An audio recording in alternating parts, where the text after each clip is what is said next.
If you're watching this, it means heaven has a message with your name on it.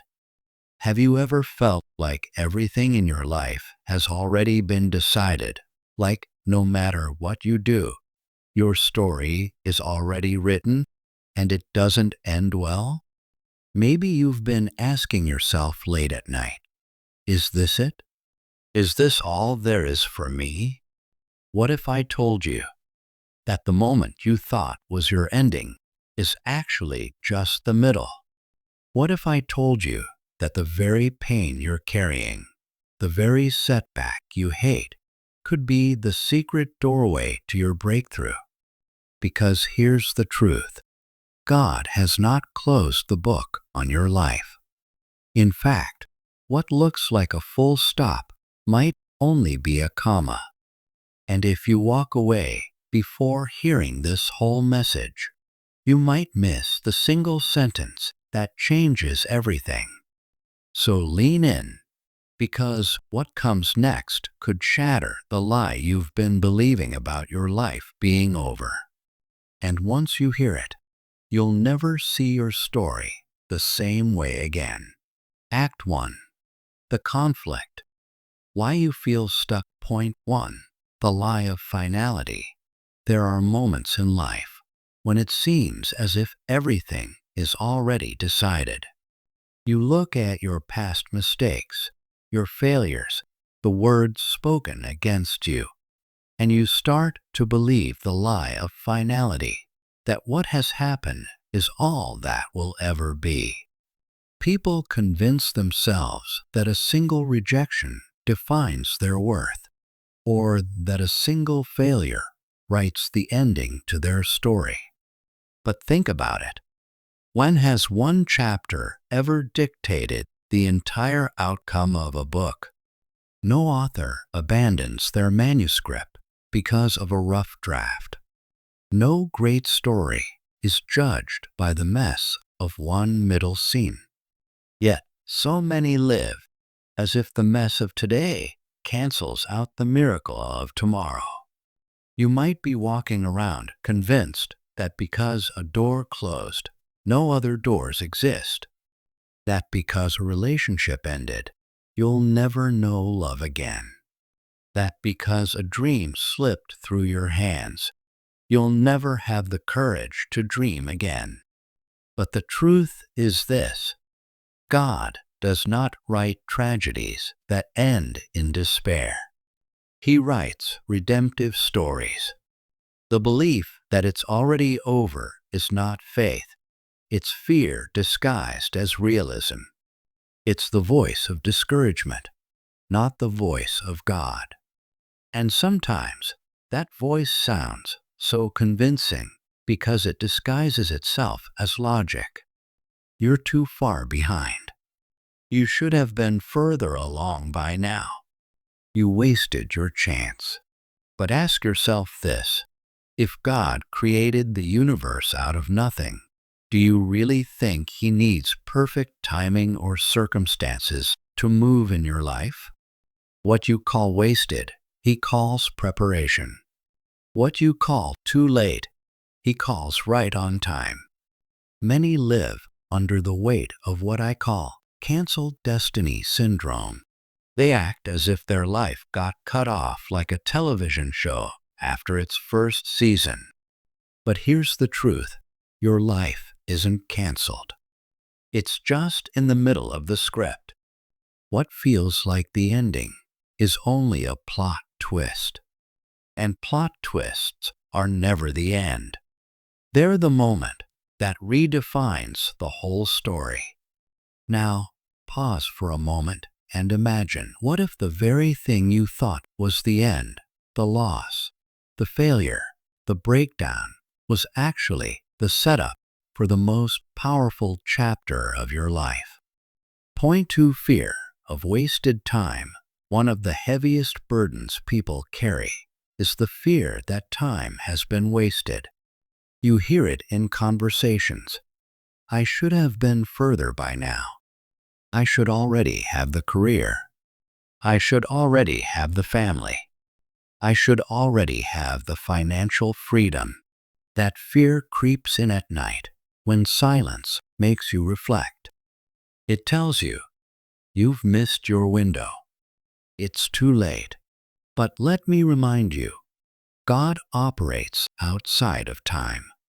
He is not bound by clocks or calendars. Your journey is not measured against society's timelines or the highlight reels of your peers. Moses was 80 years old when his true mission began. 80. A man who thought his life had passed him by suddenly discovered that the greatest chapters hadn't even been written yet. Abraham was called the father of many nations when most men his age were long forgotten by history. Sarah bore a child when laughter was the only response she could give to such a promise. If God can do that in the lives of men and women who were centuries away from modern opportunity, what makes you think He cannot redeem your years? This fear of wasted time often leads to paralysis. People stop moving forward because they think the time they lost disqualifies them from progress. But here's a truth worth holding. No time in God's hands is ever wasted.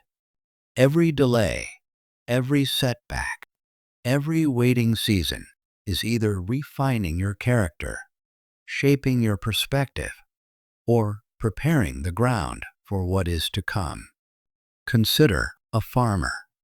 Does he look at a season of plowing as wasted time because he isn't yet harvesting?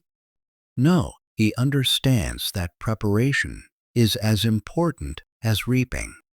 Without plowing, without sowing, without waiting, there is no harvest. In the same way, the years you think were wasted may have been the soil-breaking years that prepared you for what's next. So, when that voice whispers, "It's too late for you," ask yourself, too late for what? Too late for a God who exists beyond time? Too late for a Creator who turns ashes into beauty and brokenness into blessing? Delay is not denial. It is development. And here's the cliffhanger. If your delay is development, then what is God developing you for? What is so important, so vital, that He has allowed you to walk through waiting and wilderness seasons? Act 2. The transformation. Why God isn't finished. Point 3. The setup and the struggles you face are not evidence of abandonment. They are evidence of preparation. Too many people mistake struggle for punishment, when in reality, struggle is often the place where strength is born. God does not waste pain. Take Joseph as an example. Betrayed by his own brothers, thrown into a pit, sold into slavery, falsely accused, imprisoned. Each moment looked like tragedy. If you freeze the story at any of those points, you would think it ended in despair. But the pit was not his grave. The prison was not his permanent address.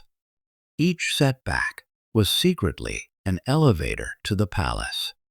Your current struggle may feel unbearable. You might wonder, why is this happening? Why me? But what if the struggle is shaping resilience, teaching you trust, birthing patience, and preparing you for a stage bigger than your imagination? Sometimes you are pressed because what is inside you cannot be released without pressure. Grapes don't produce wine until they are crushed. Olive oil doesn't flow until the olives are pressed. And diamonds are not formed without extreme heat and pressure. So ask yourself, what if the very pressure you hate is the very process birthing the treasure you prayed for.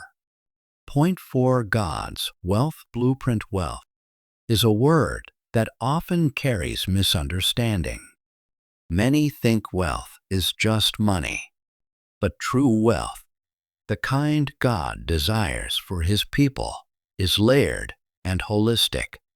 It includes peace that money cannot buy, wisdom that guides decisions, relationships that nurture, health that sustains, and yes, financial provision that empowers you to bless others. Scripture says, "The blessing of the Lord makes one rich, and He adds no sorrow with it." That means true wealth enriches every area of life. It doesn't leave you empty or exhausted. It's not just about accumulating money. It's about aligning with purpose. Because what good is material success if your soul is bankrupt? This is where wisdom comes into play. Wealth is built not on luck, but on wise decisions compounded over time. Wisdom in relationships protects your heart. Wisdom in finances multiplies your resources. Wisdom in character preserves your reputation. And when wisdom and faith collide, wealth that endures is the result. Now here's where many miss it. They chase money, but ignore wisdom. They run after success, but neglect soul care. They pursue wealth, but carry sorrow in the process. Yet, God's blueprint never separates prosperity from peace. He desires wholeness. So pause and reflect. Are you aligning with wealth in God's terms, or are you chasing the world's counterfeit version? And more importantly, what happens when you begin to embrace His definition? Act 3. The resolution. Your next step forward. Point 5. Walking in unfinished faith. Faith is not about pretending everything is fine. Faith is about trusting the author, even when the page you are on feels confusing, dark, or incomplete. Faith says, "I don't see the ending yet, but I trust the one who writes it." Too many abandon faith because they confuse unfinished with defeated. But unfinished means possibility. It means God is still working. It means the pen is still in His hand. Think of your life as a manuscript. Every setback, every mistake, every delay is not the end of the book. It's just the middle chapters. You wouldn't throw away a novel because chapter 5 was messy. You wouldn't close the book at chapter 10 and declare the ending tragic. So, why do that with your life? The decision you make today matters. To keep believing, to keep sowing, to keep moving. It could be the very decision that triggers the chapter that changes everything. And here is the urgency. What if tomorrow's miracle is waiting on today's decision? What if the breakthrough you've been praying for is already written in chapter 12, but you're living in chapter 7, ready to quit? What if the author is saying, "Turn the page. Keep going. I am not finished with your story." So, as you take these words with you today, remember this: your story is not over. No matter what has happened, no matter how far you feel from where you thought you'd be, God has not closed the book. Every setback is just a setup. Every delay is preparation. Every struggle is shaping the strength you will need for the next chapter. Do not quit in the middle of your story. The author is still writing, and his pen never runs out of ink. What He has planned for you is greater than what you've lost, deeper than what you've feared, and more beautiful than what you've imagined. So rise up with faith, live with wisdom, walk with courage, and trust this truth. God is not finished with your story. The best chapters are still ahead.